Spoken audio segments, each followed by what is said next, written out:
ninth D is decoding your growth blockers. What is stopping your growth towards success, desired success? Okay. Are you not thinking like an entrepreneur? Are you thinking like an employee? Is that a growth blocker? Because you want to save money, so you are learning tools to do DIY, or you enjoy doing that, or you want to focus on content. You are not able to do conversions, so you want to focus on conversions. Okay. So, or you want to learn the language of the digital world only as much as it is necessary for your growth. You know what to outsource and what you can do to save your recurring cost. So decode your growth blockers. Ask these questions to yourself. Why? Whenever you take up any program, ask, why am I doing this? Is it in alignment to what I want to do? Am I trying to skill myself? Am I trying to become an expert? Am I trying to save cost? Am I trying to do it myself, everything?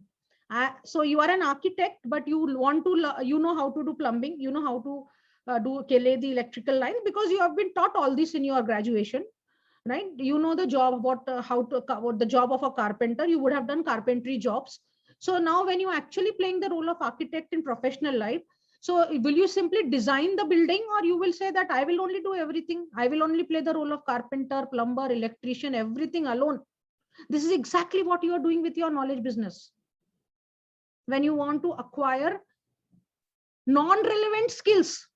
So the question is, what is it? What skills do you need to acquire?